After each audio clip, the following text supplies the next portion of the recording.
Hey, how's it going, RevTune? Welcome to part 3 of Back to the Drift Car. So today, started working on it. I changed the coolant, started up. I can't see any leaks so far with the cooling system, but I did find a few issues. Oh, we're draining the coolant. I think that was meant to be green. It's like muddy, watery green, pretty much just water. So this thing's got 2 reservoirs. It's got one up top here, which was just mainly water, and then the radiator one. Cap's got a bit of crap on it, but it looks okay. I can clean that up. 1.1. All right, so I've drained the coolant, and now I'm going to refill the system. I've got a bottle I've made that fits tight on the radiator here. I'm going to make the high point, but really this system, the highest point here is that reservoir over there. So my fuel system, the filling has to be sort of higher than that point, which is going to be hard to do because that's pretty high. So I found a problem with the radiator, and it's got like a reservoir, like a Falcon one up in the engine bay. And what I found is, so it's good for filling. You got the 2 points, but they both got recovery caps on them. So the one on the radiator, it can suck coolant from the overflow bottle up here, which is fine if it's full. But they've got the recovery cap up here, up top. It was just bleeding to the ground. So basically the engine, if it wants to recover coolant, like suck more, it had nowhere to suck from, like a carby car. It can spit it out, but it can't suck it back in, which would be a problem that I can see cause an airlock in the engine. So being an LS, which they run really hot, most LSs I find run from 108 degrees, 110 as normal operating temperature. So having that sort of setup, I'm guessing this thing would overheat, pretty much the way it's set up. Okay, so this is what I found with the cooling system. So you got this point here on the radiator which you can fill it up, but it's running a recovery cap. So 1.1 bar cap. So when this builds up pressure, it's going to relieve coolant, and also when coolant goes down, it actually sucks. So this is the hose here that they've got, and this is running up to this recovery tank up here, which also this recovery tank is hooked directly to the radiator. So that's fine. So you can have flow up there to the recovery tank, but see this here. So when that overpressurizes, it's going to pump coolant in here, which is okay. But then it'll suck from here. But the thing is, if this is low, it's going to be sucking air. So because it's right at the top here.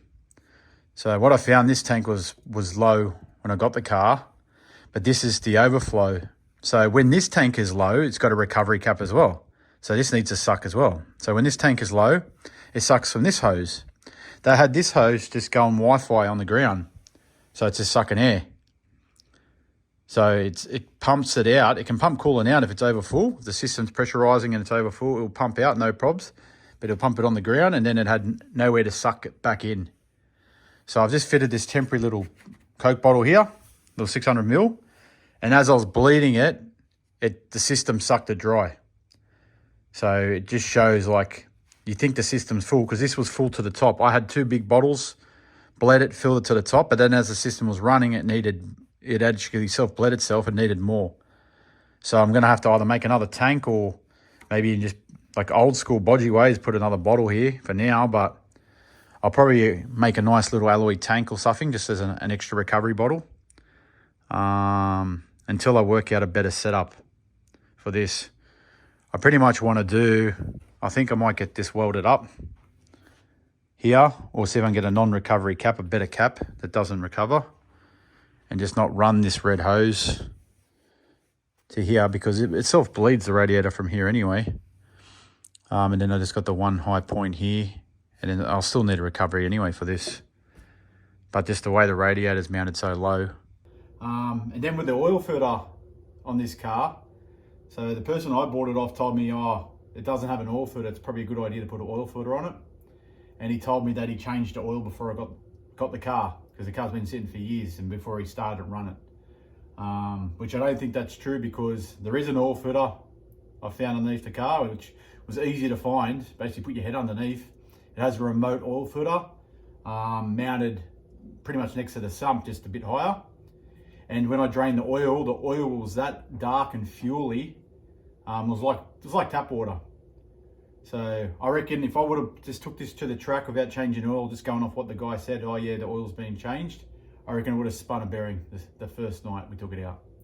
So a heads up to everyone, don't believe what people tell you when you buy a car.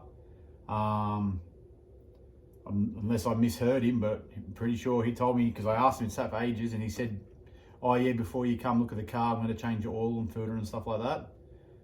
Which I think all he did was put fresh fuel on this bad boy, and it started up and ran, and that was good enough for him. But so yeah, it's got a massive sump, this, but the oil was like water. And then I'll show you the filter. So this is the engine oil filter that it didn't have. So Z56B, and as you can see, it's been on there for a long time. The oil didn't come out lumpy, but it came out like real fuely, which I've had a lot of my drift cars when they run like pretty rich. They over fuel and they get fuel wash on the ball, and that's why on my drift cars I usually change oil almost every second meet, pretty much, for 1 meet or 2 meets, depends how big. Every Missouri I used to change oil, not because the oil was thick and gluggy, even dirty, is when you smell the oil, it smells like petrol, and that's the big killer on engines. It thins out the oil with the fuel, and now it spins a bearing, deteriorates the oil, as they'd say. So I've got to find one of these bad boys tomorrow. So yeah, whenever you buy a car, I highly recommend you go through everything. If they say they've changed the oil and filter, just change it again. It's safer. It's better to be safe and then sorry, you know what I mean? You go off someone that says they've changed oil, and if they haven't, it can cost you an engine, and that's big dollars. So the coolant was not dirty, but it was like water. So I'm going to see how it goes on the green coolant. I flushed it with green coolant, even though I don't like doing that on LS. I like the red, because I find the red likes the higher temps better. But it already had green in it, so I don't like to cross contaminate. So I'll put the green in it again, and then if this doesn't like the temps, then I'll convert it to red. And then I noticed the car's got no lights, so I was checking out. I've got no tail lights, I've got no headlights. The gauges are working, which is a good thing. And then I've got to do the brakes too, bleed up the brakes. So stay tuned, RevTune. This is not a crazy episode. I'll just show you a few things. Hopefully it helps you out with a few little tricks.